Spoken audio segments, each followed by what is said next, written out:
Hello, everyone. Hope everyone's doing well.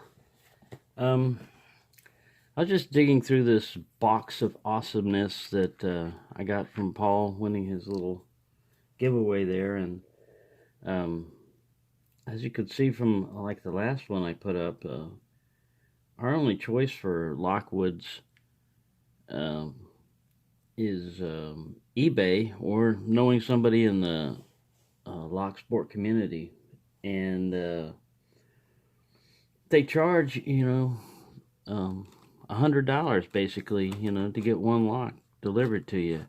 So as much as you may like that lock or whatever, it's pretty much out of your budget unless you're, you know, rich or can afford it or whatever. For me, on a fixed income, really fixed. Social Security is like a really fixed income.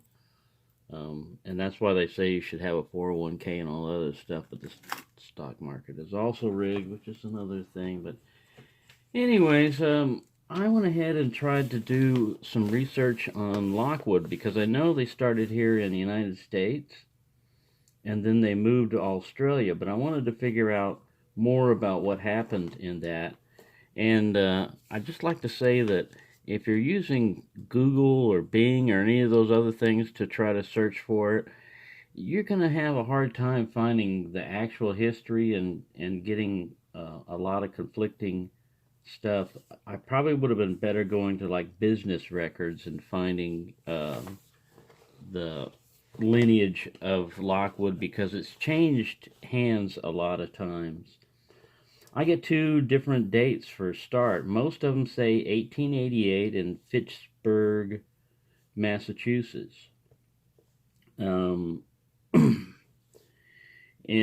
1975, Ilko purchased it, but then I saw another listing or another article that said it was purchased by Ilko in 1932. That's a big difference. And then in 1983, Lockwood was sold to Lloyd Matherson. All right, so it's now a part of Asa Abloy, and it was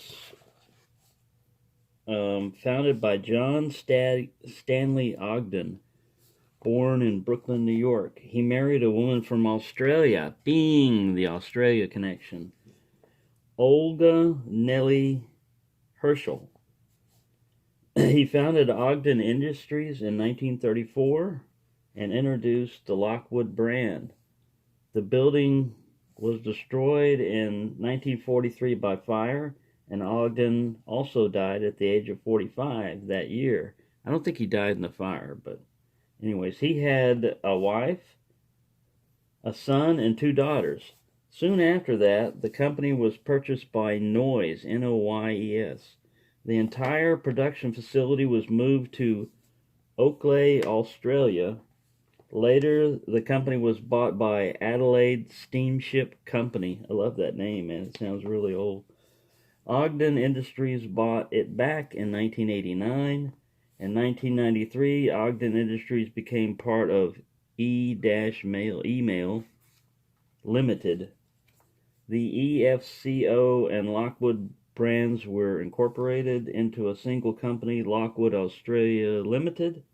In 1999, Asa Abloy bought a 50% share of the company and created Lockwood Security Party Limited.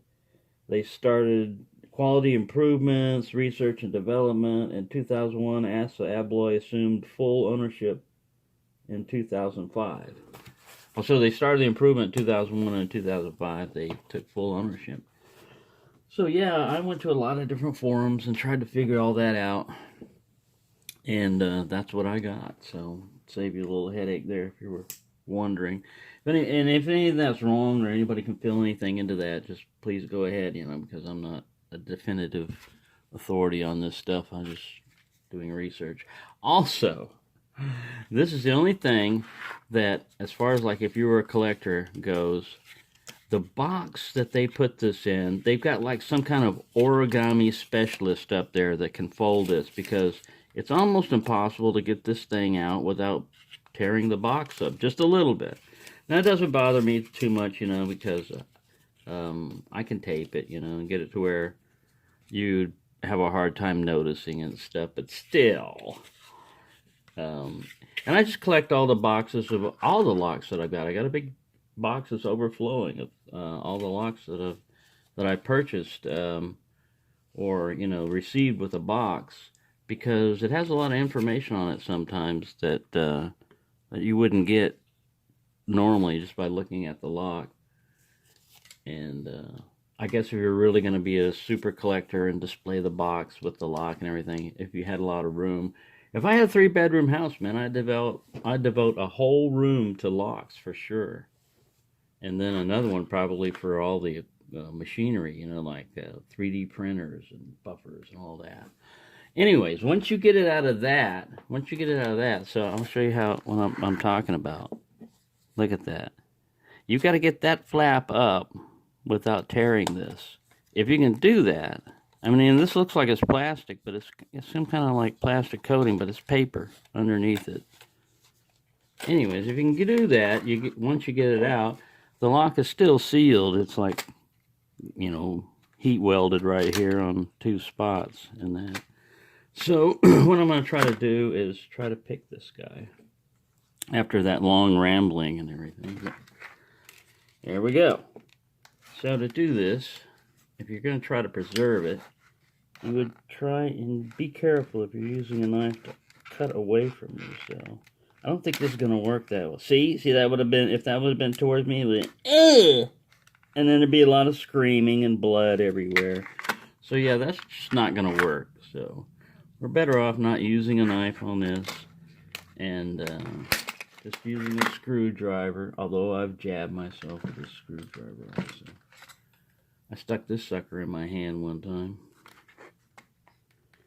Screwdriver's a good street weapon too. They use that a lot of times. They're carrying a weapon around. No, it's a screwdriver. I work as a mechanic, and I rob people on the side. Oh, there we go. A little pridge. We'll just not preserve that plastic. We're just going to throw it away. Get our lock out here. Let's save it anyway. Alright. So what we have is a 40mm Lockwood. 120N/40. This is a nice kind of, I think they call this color pink, but it's a rubberized feeling kind of coating here. And we got fairly good fitting. I have to look through the camera and realize I was looking at it myself like, oh, Lockwood handle feel. It's a brass padlock underneath this.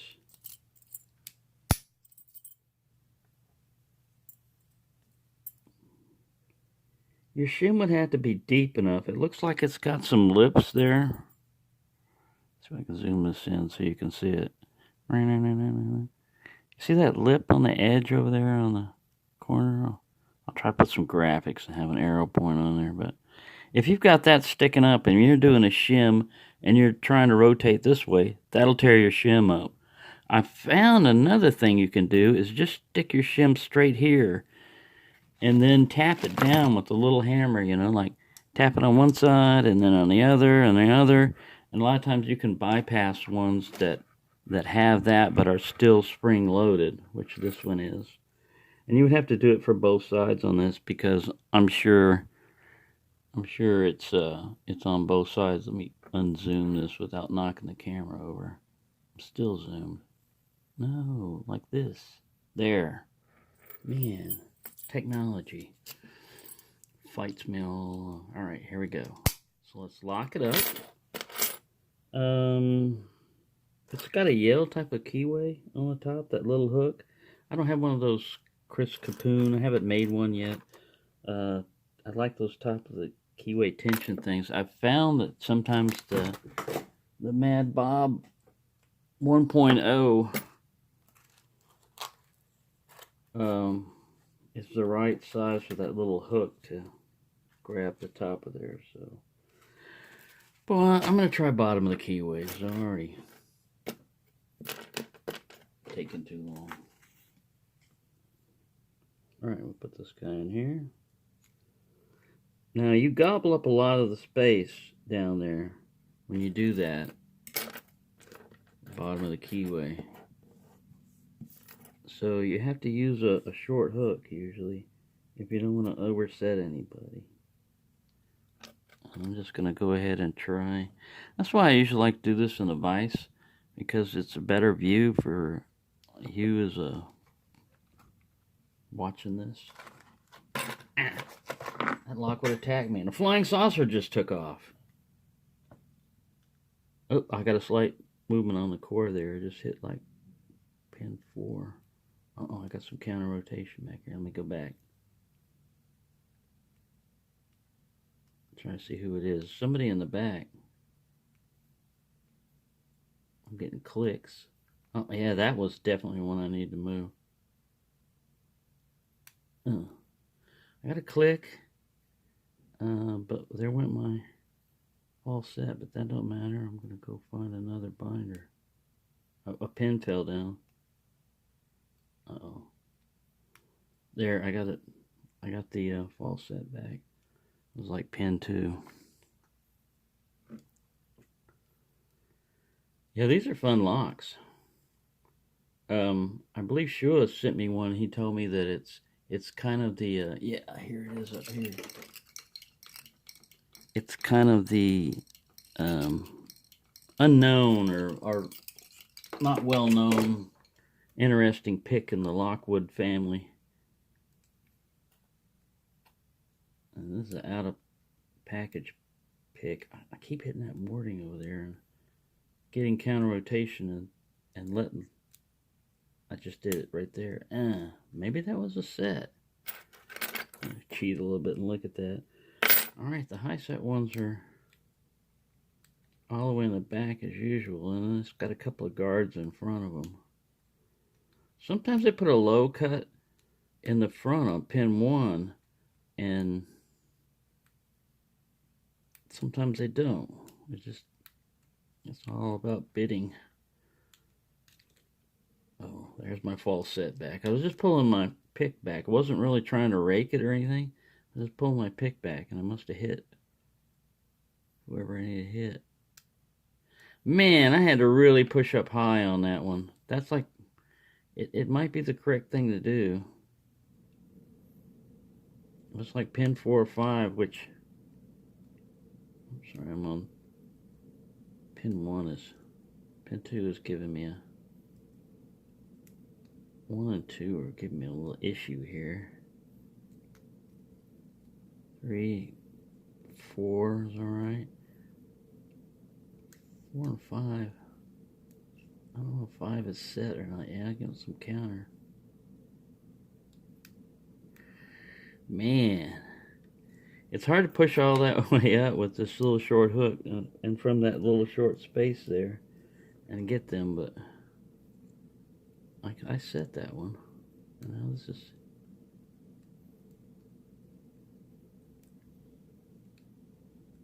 this is a tricky lock. Alright, I got a false set back. That was pin 2 or pin 1.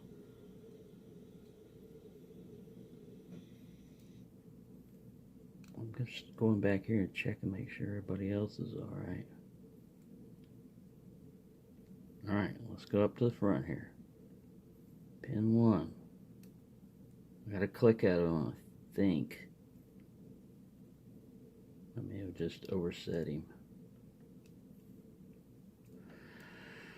What a way to start your morning off. I didn't think this was going to be easy. Lockwoods are usually not easy, especially for us. They're made differently than most locks we encounter. You can see master lock there. I pushed up on pin 4 until I could get a really good click. I know that's set. If I get another false set on any other pin, then I shouldn't have to go back to 4 or 5 unless they fall back down setting another pin. I may not have the right. I'm going to try a deeper lift here to try to get around that, just to make sure I got 4 and 5 set back here. Nope. I just let somebody drop.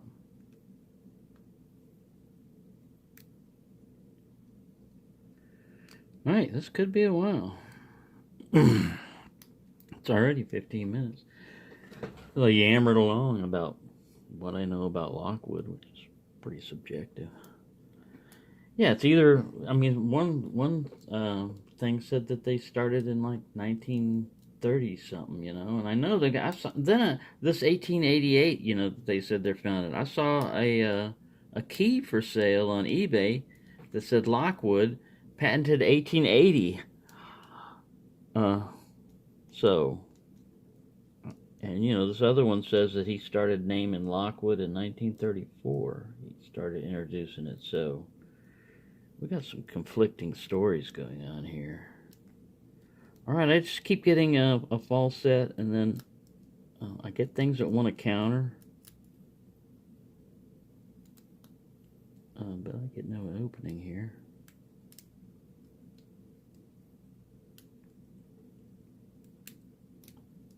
I'm going to give him just like about 4 more minutes. This is a 20-minute video. And I'm going to give him 4 more minutes. Because right now we're at like 16 something. And if I don't get it, then I'm going to declare it a good one for this one. Or if I'm getting somewhere, I may keep on. Because I get my encouragement from Murloc and these other people that have the persistence to fight these things for an opening. I mean, yeah, once you learn the lock and everything, just like that first Avis Titanium. Alright, I got a little bit of false set again. The first 8050 Ti that I got kicked my butt for a while, man. I was like, man, what is wrong with me? I've been able to open up other Avis locks before. Why can't I get this one? And then I just took it to work with me, and I just started trying to figure it out. And that's when I figured out how to open that particular lock. And now that I've got this one that Paul sent me in the package, I'm going to see if that same way of doing it works on a new. If it will work on all. Basically, it's kind of an inference. I have a admittedly very small database when you only have 2 locks to work from, but it probably true if you can set pin 1 first and then pick all the other spools. If that's the way it works, because I think they always have a standard driver in pin 1, and if you set that one first, no matter what the binding order, then the other ones will fall in. But I'm not sure if that's 100% correct. I'm going to find out. Alright, I got a deep false set from 4, and a little bit more from 5, and then a little bit more from 2, and then nothing. And what are we at? 18 minutes. Alright, we got the 2-minute warning here. We're going to get you or not. I think it's going to be not. It may be the picks that I'm using are not, like, I need a thinner shaft like this to keep from oversetting that one, but I need more of a lift to get back there. I've got my other Euro ones hiding around here somewhere, but I organized myself, so now I don't know where everything's at. I don't know where that bucket of picks went. I really don't. I don't know what happened to it. That's pin 1. Gave me a lot of counter rotation. I pushed it up until it stopped and nothing. And then I get a little false set back from the back of the lock. Alright, let's push up on pin 1 some more then. I felt everybody fall back down, then it comes back. They were playing seesaw. Alright, I'm going to give it to you, because it's too early in the morning for me to be messing around with you. What are we at? 1934. That's a good one to give it to. Well, I had a lot of movement on that core. I'm going to have to give it to Lockwood on this one. Beat me on out of the package pick. If I get it later on today and can get it on camera, I'll show you, but that's naturally what I'm going to do, is keep picking on this thing. But Yeah, there you go. Oh, it doesn't bounce. It makes a little rubberized sound when it hits instead of a solid sound. So, thanks for watching and happy picking. Remember, you can't open every lock right away.